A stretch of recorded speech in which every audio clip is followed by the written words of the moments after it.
Let's talk about boho, or Bohemian design. Today we have a very special guest. Hi everybody, I'm Danica. So Danica is obviously a fellow paint person, but more specifically, she's part of Creative House Design, which is our design sector. Correct. Sweet. Is it correct? So with Danica here, I feel it's a great opportunity for us to go through some interior design styles in a video series we're calling the Style Series. And today is all about boho, or Bohemian. And before we get into the paint colors, why don't we quickly go over what Bohemian design in general is supposed to embody? Boho is very relaxed, colorful, and lived in. In a way, it can kind of be interpreted as the opposite of minimalism, kind of a maximalist approach to design in a way. This is where you're introducing many elements to your space to further accentuate that feeling of coziness. The last couple years especially, a lot of people are opting for more clean, simple, minimalist aesthetics, like a lot of whites, especially white kitchens. There seems to be a common misconception with Bohemian design, which is sort of the opposite, right? Right. And a lot of people are saying that, oh, it's just a very busy design, like you're not really putting too much effort, you're just trying to fill a space. I think people think Bohemian means fill your space up, keep it very busy, but you can actually do a lot of minimal to boho as well. So in all aspects of design, there really should be some sort of method to your madness, right? And Bohemian can quite easily get out of hand if you don't really think about it too much, but at the same time, that's kind of the appeal of it. Now, even though our channel is technically about paint, being the paint people, we're very much concerned with interior design as a whole, especially through creative house design. So it would probably be helpful if we went over some aspects of boho decor. So generally speaking, there's a lot of different textures that are used in boho, not a lot of overly dark colors. You don't want to use too much black though when you are doing a boho inspired decor. Because it is supposed to be pretty light and uplifting rather than moody and dark. Right. Some people will just assume that boho is just a bunch of beige or a bunch of light. Color is very important when you do a boho style. If you're someone that has a green thumb, hopefully you can give us a thumbs up and like the video. But also... I thought it would be cool to do it with you. No, that's good, that's good. Jokes aside, plant life is actually really, really important and a really great way to incorporate some vibrant color in a design when you're talking about boho. It's all about the plants. It's a great way to just add vibrant greens, which goes so well with a lot of the colors that are incorporated with boho. You'll find out later on when we talk about some of the paint colors that there tends to be a theme of earthiness, a grounded feeling. Whenever you have creams, browns, any warmer tones in general, they're gonna go with green most of the time. That's why it's earthy. Rugs are also an important thing to talk about too when it comes to boho. And it's not just a single area rug that happens to have the same color palette. There's a lot that goes into rugs in terms of texture and layering, right? Layering is absolutely. Now, when you say layer, are you talking about having different types of rugs in the same space, or are you actually layering them physically on top of each other? You're actually layering on top of each other. Very cool. Right, so you might have circular rug and then maybe a runner.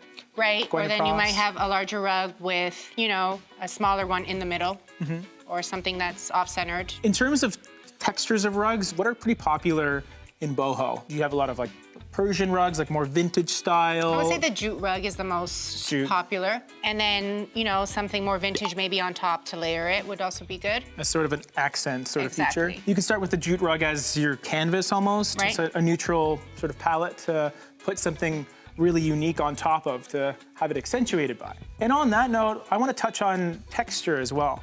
Like I feel one of the really cool aspects of Bohemian design in general is the fact that there isn't really a huge emphasis on perfection, like perfect edges. You know, if there's a bit of fray to your rugs, all the better. It adds to that rustic feel. Well, the great thing about boho is there's really no rules to it. You can sort of have a more free-flowing, eclectic taste, and it'll work really, really nicely with this type of design. Even though boho is pretty free, it still has to have some sense of flow, right? Right, some harmony. The beautiful thing about its rustic and vintage appeal is you probably already have a couple pieces that perhaps have a lot of sentimental value or you've had for a long time, or they're just antiques and you really want to incorporate them really nicely. You can allow them to stand out in a Bohemian design way more than you could with something uber contemporary where everything is monochromatic and grayscale. I think a good way of going about things is taking some of those pieces that really mean a lot to you, incorporating them in your design, work within that very general framework that Bohemian provides you. Everyone loves Bohemian Rhapsody, right? So before we get into the actual paint colors, because we do have some paint colors to talk about today, let's quickly go over why we currently find Bohemian design pretty appealing right now. I know in my space, it's sort of a marriage of Bohemian and industrial. Do you have any Bohemian elements in your personal space at home right now? Or? Yeah, I mean, I have a lot of earthy colors going through. I do have the natural hardwood flooring that I just put in. I have a lot of plants, which I love. And speaking of rug layering, I totally do it in my place as well. Cool. Yeah. I'm not there yet with boho. I have one really furry rug, and it's very cozy. Right. I'm not brave enough to slap that other rug on. It's my loss, really, at the end of the day. Don't worry. I'll get you there. Thank you.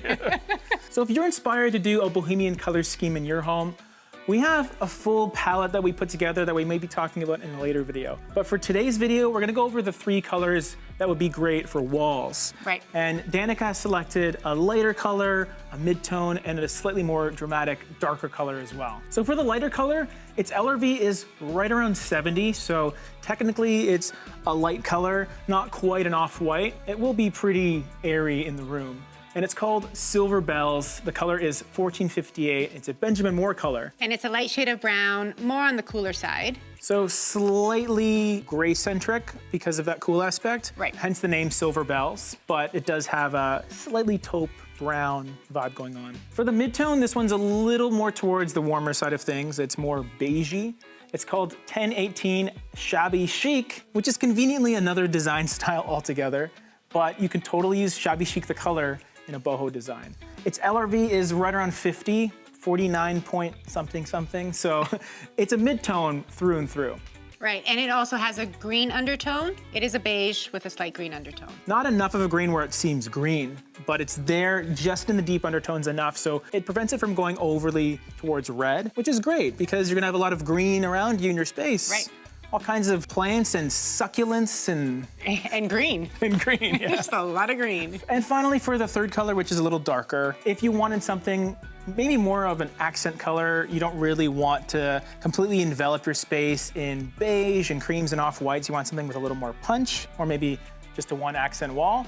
We have Smoke Bush 1519, and this one has an LRV of 19.75. So Smoke Bush is a little bit more of a sandy, earthy green. So remember that green undertone we talked about in the last color? This one has a lot more of that. So it's clearly more green-centric, but it has that brown aspect inside to help it coincide with the other brown tones that might be in your space already. So the synergy will be there. Before you commit to any paint colors, it's always a good idea to test the color out before, either by grabbing the paint swatch, putting it on the wall, or getting a much bigger paint swatch in something like a mighty board, which is a big old paintable surface that can give you a better representation of the paint color. So those 3 paint colors are a great starting point for your future boho design endeavors. We have a full-on 9-color palette that we're gonna release later on if enough people request it down below.